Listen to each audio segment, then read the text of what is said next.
Hey guys, welcome back to my channel. So we are continuing in our fall series today, and what we're going to be making is a decorative cutting board. Um, my plan is to dust the cutting board and then add some clear resin, some glitter, some vinyl, all kinds of fun stuff. Just to kind of pick it up a notch, give it that autumnal look, and have something gorgeous to put in the kitchen. Um, so the first thing is dusting the mold with the uh, metallic powder. So it's Litter Bees metallic powder that in copper that I'm using today. I'm just going over it. I'm dusting it really well.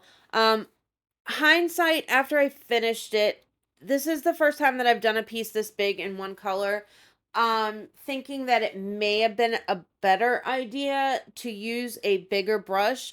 And the reason that I'm saying that is where I get a nice even coating of the mica powder, you can see the brush strokes, if that makes sense. Like on the finished piece, you can see, I mean, you can see it here, but the resin picks up those brush strokes. So I'm wondering, and if any of you have done this and it works out better, please let me know in the comments below. Because I am curious. Um, I wanted it to have just the look, and maybe it would have been better had I just poured a thin layer of colored resin on it as opposed to dusting it like I did. I didn't want it to have the brush strokes in there. Do you see what I'm saying? So I don't know. It's something that if I go to do it again, I think I'll try just to see if it comes out any differently or if that's something that you're always going to kind of fight. Um, and if so, then like I said, it might be a better idea just to do it partially colored. But then the other part is that I wanted the sides of it. I don't want you to be able to see the layers. I want it to have that solid look. Sorry, so I just completely went off on a tangent there that I hadn't intended on. Anyway, so all I'm doing right now is I'm spreading the resin very carefully, making sure that I'm not touching the bottom whatsoever. I don't want to scrape off any of the mica powder that I just placed. So I'm just kind of, coaxing it along to hit the edges all the way around. You can see that there's some bubbles that are stuck to the bottom. I'm not overly concerned with them right now. Um, my resin that I use it's not a deep pour resin, but it's not one that cures super fast either. I can pour slightly deeper than your normal resin with it. So because it does take a longer time to cure, um, they'll come to the top and pop on their own, so I'm not going to stress about it too much. So all I'm doing right now is I am adding my glitters to the clear resin. I'm using the red and the orange autumn leaf confetti glitter. I'm using the copper and the brown fine glitter, and I'm just mixing that up. Now, what I want to do is I am going to very carefully place just a little bit of it around the edges of this mold.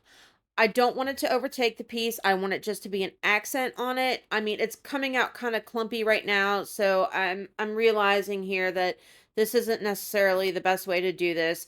I'm going to spread out the pieces. The leaves, I've noticed they're kind of like sticking together and clumping up, and that's just going to look ugly, and I don't want that. So I'm kind of just very carefully spreading it out, spreading the glitter out. Um, it's okay if it pulls in some when it cures. I don't mind that. I just don't want it to overtake the entire piece. So very carefully, just going along the edge, kind of pushing it up against the edge so that when it pulls to the middle, again, it's not going to pull at all. Um, the handle of the cutting board, I am going and kind of filling that kind of completely up with the glitter. Not overdoing it, but pushing it out the entire way. Um, it kind of like when I started to do it just around the edges, I don't know. I liked it better this way. It gives it more emphasis on the handle. Um, the main reason for the clear part in the middle and me not wanting a lot of glitter is because of the saying that I've decided that I'm going to put in the middle. I want you to be able to see it. I don't want to have to fight through the glitter. I want to just it to be clear there. So the rest can be glittery and sparkly and shiny and whatever. I just don't want it to pull too much in.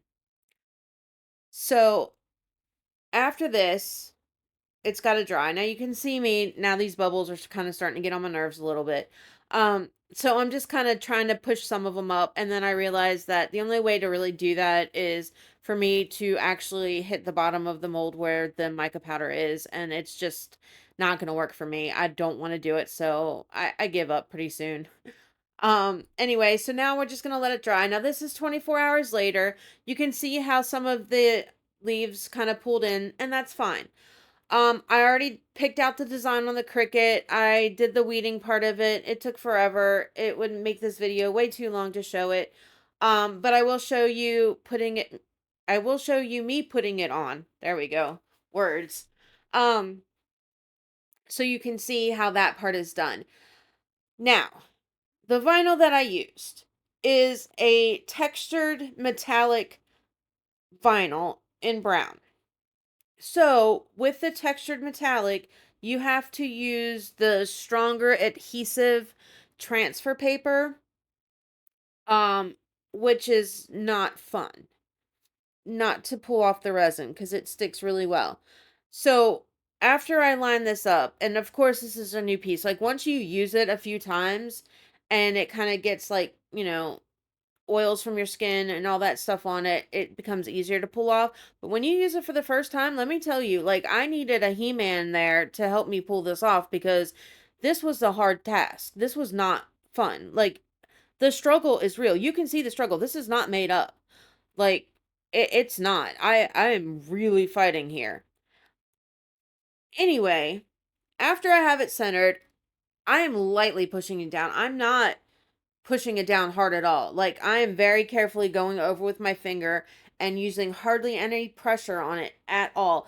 And you see how hard this is. Like I was scared I was going to pull the entire piece out of the mold trying to get this off. It was a struggle. But finally we did, and after I fought with the transfer paper for a few minutes, everything was fine. We're done with that. Now, I am going over with a microfiber cloth for a couple reasons. One, because like I said before, I didn't put a lot of pressure on the vinyl when I was pushing it down because I knew how hard the transfer tape was to get off. So I kind of want to make sure that there's no bubbles, that it's all sticking really well, and that when I pour the resin here in a minute, it's not going to come floating up.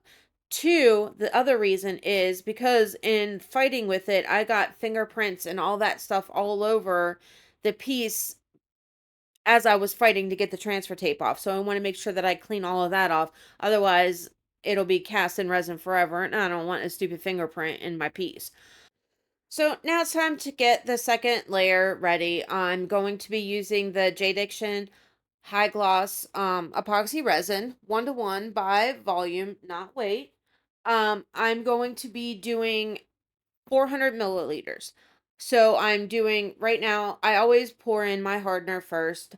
Um, 200 milliliters is what each of my containers holds. So I'm doing 100 milliliters of the hardener in each container and 100 milliliters of the resin in each container.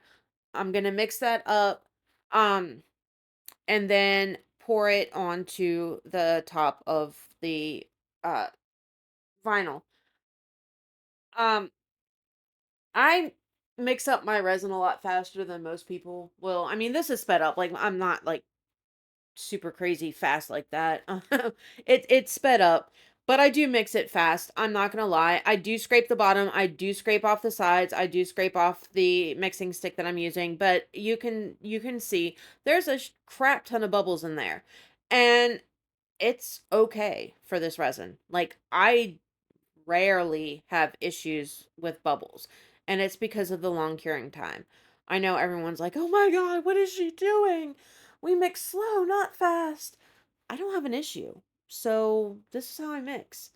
Anyway, resin's mixed. Now it's time to pour. Um I am going to go over and I will take the silicone tool after I'm done pouring the resin, and I will go over all of the letters because of the difference in, I guess, height, um, between the letters and where the resin is in the bottom of the piece that I stuck the letters on. Bubbles do like to get trapped there, so I will go over with it and just kind of um, loosen any bubbles that are clung to the vinyl itself. Right now, I'm just hitting it with my heat gun to pop a lot of those bubbles that I made when mixing it like a crazy person. Um, and it I mean, we all got to do what we got to do. But look how beautiful that is. I mean, it's gorgeous.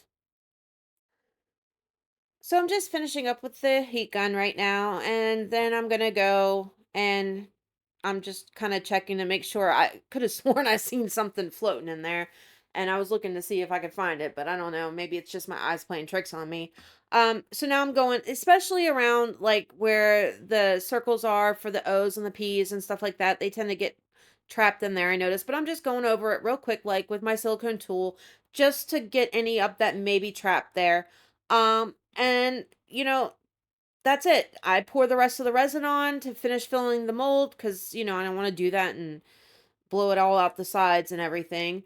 Um, and then I'm going to hit it with my heat gun one more time just to pop the bubbles from the resin that I just poured in there. And that's it. Like, it's done. Now we just got to wait for it to cure.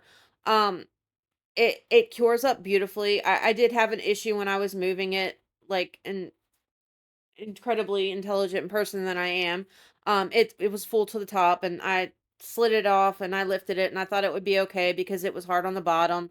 It shouldn't move.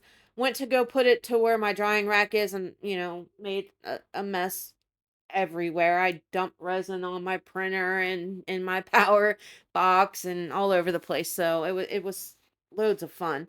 But here we are 24 hours later and it is dry and beautiful, and the pieces that I'm picking off are from my debacle with spilling it the day before. Um all in all, I mean, it would have been full to the top and not had the little lip on it, had I not spilt resin everywhere. But it is what it is. But look, it's gorgeous. It turned out beautiful. I am absolutely in love with it. You can see the brushstrokes that I'm talking about when I had it flipped around in the back. I mean, hello fall. Come on. This is like my favorite time of the year. This is everything that I love aside from pumpkin spice. I'm sorry people, all you pumpkin spice lovers. I'm not one of them. But anyway, so this is it. Let's wrap it up for this one. Thanks guys for watching. Like, subscribe, all that good stuff. I love you guys to the moon and back, and I will catch you in the next one. Bye.